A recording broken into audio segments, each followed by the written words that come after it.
Nautical Tavern's YouTube page. Today we're doing a preview of Late Night Dynamite that's going to be on Tuesday night. But before we get into the preview, make sure you guys click on the link in the description below and subscribe to the YouTube page. Follow the link to our Twitter, our Instagram, our Pro Wrestling Tees store, and our podcast page where you can rate, subscribe, and review. Click the bell in the corner to turn on notifications so you know when we're doing more videos. But let's get into the preview. We're going to have a Late Night Dynamite after the NBA on Tuesday. And it looks like it's going to be a fairly late Dynamite. Yeah, I just checked out TNT's schedule. Now, all this could change depending on how long the games go, you know, if there's overtime or whatever. But Right. as it stands right now, the special 1 hour edition of Late Night Dynamite goes on after Inside the NBA, which ends at 12:30. So it would be going at 12:30, technically Wednesday morning, Yeah. late Tuesday night into the hours of Wednesday.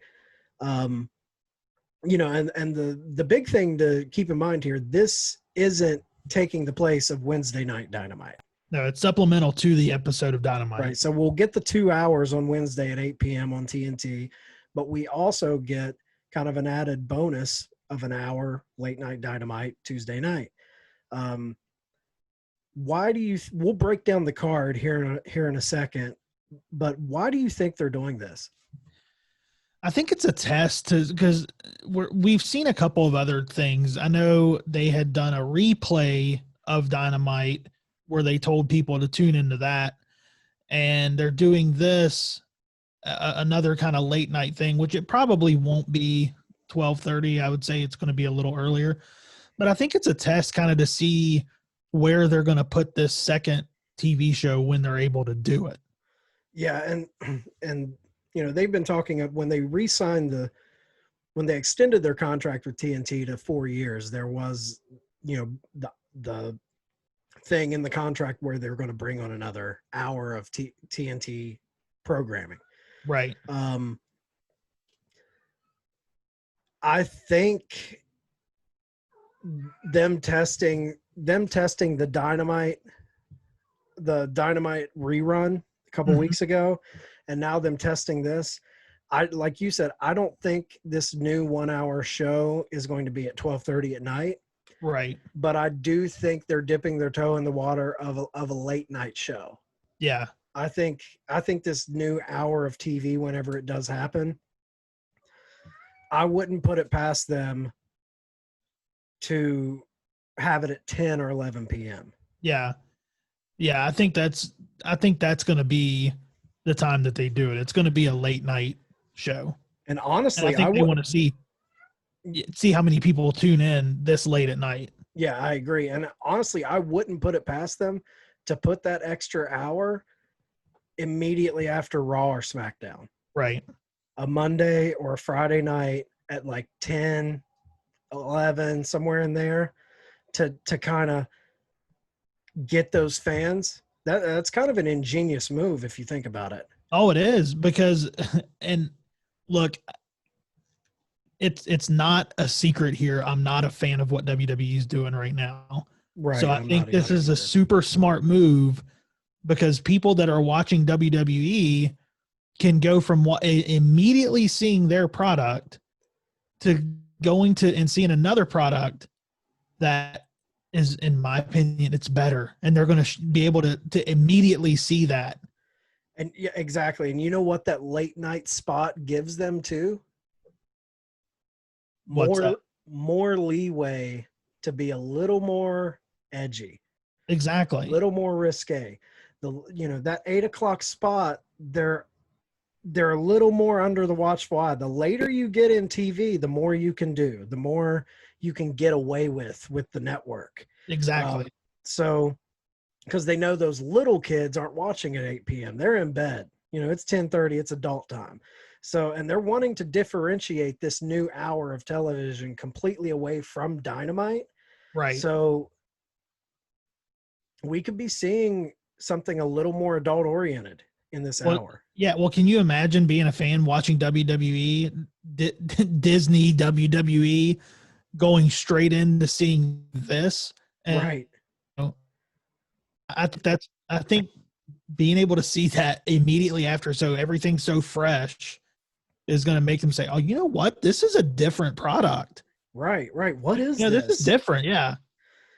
So yeah, I'm with you. I definitely think that's what they're doing. They're testing the waters on this, and I also think they're testing the waters, but at the same time, it's a genius way to get the playoffs are on. People love the playoffs. Inside the NBA is an institution on TNT. It's been there. I remember watching Inside the NBA when I was a kid. Yeah. Forever. Forever. So they're coming in off the heels of a show that gets pretty good ratings, and they're going to have that sports centric fan base watching. Maybe they catch a couple fans. Yeah. But yeah, let's get into what they're giving us that night, because it's only an hour, but they're giving us a pretty solid matchup. Yeah. There's 3 matchups, and we have Jericho on commentary. Yeah, and if there's anyone to get the casual eyes, it's Jericho on commentary, Especially late night. yeah, where he can kind of go hard, extra hard in the paint, to steal a basketball phrase. Yeah. He can loosen the belt a little bit. And so we're going to get 3 matches. We're going to get Scorpio Sky versus Ben Carter.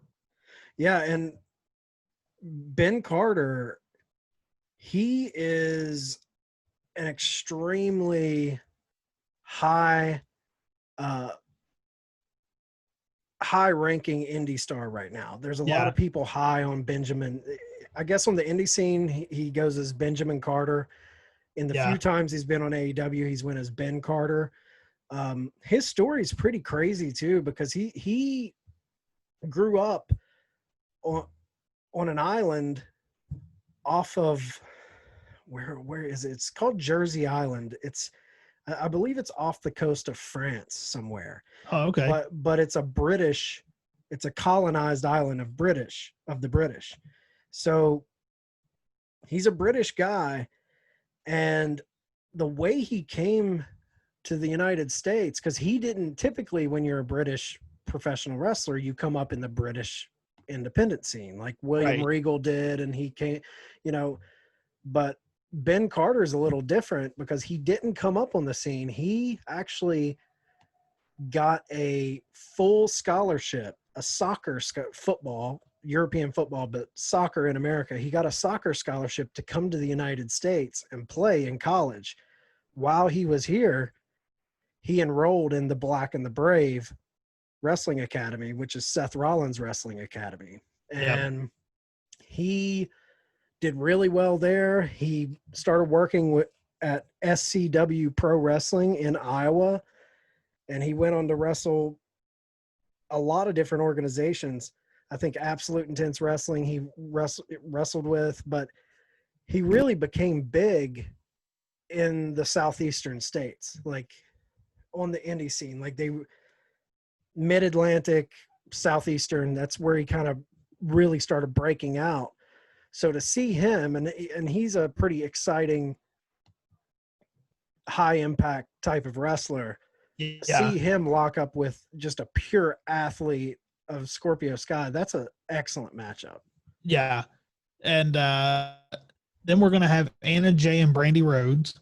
And this is a solid matchup because this is a matchup they've been building up for a minute. So we're getting some storyline. This isn't dark. This isn't squash matches. These matches are storyline driven matches. Right. I mean, this stems from the whole, Dark Order, Brody, Cody, Jay TNT comes out. title. When Cody lost that belt and Randy came out and kind of fell on him, and we thought the Dark Order was going to step away and back off, and then they bring out Anna Jay and she chokes out Brandy Rhodes. So there's a lot of hurt feelings going into this match. Yeah, and then we're going to get Matt Sydal and Shawn Spears in Matt Sydal's first match. That's not a battle royal. Yeah, so Matt Sydal, debuted at All Out in the Casino Battle Royale, and we're all wondering because I think he's still tied up in ROH. Like I'm pretty sure he's in their tournament that's going on right now. So now he's getting his first singles match against Shawn Spears, who's on a tear. I think Shawn Spears right now is 13-2 on the year, which is crazy. They're starting to push him really hard, especially on Dark. He's kind of been the king of Dark right now. And now to bring Matt Sydal in his first match on Late Night Dynamite, it gets my gears turning. Like, what does this mean for Sydal and AEW? Is he here to stay? Is this another one-off? Like, what's going on? Yeah, I don't know. And it's going to be a good match. These guys are both awesome. So yeah, I think it'll be fun because Sydal's just such a great baby face, and Spears has been playing this heel role to a T. I'm excited too because we haven't seen a whole lot from Spears lately either. So I'm excited to see him in this big match with somebody that's Yeah, I agree. And then, like we said, Jericho and commentary. So it's going to be a solid show. It's going to be a solid hour. And I recommend that anybody who is an AEW fan or anybody that is a wrestling fan tune into this show because I think we're going to get something special on this show. I don't think it's just going to be an hour or 3 matches. I think we're going to get something special. Yeah.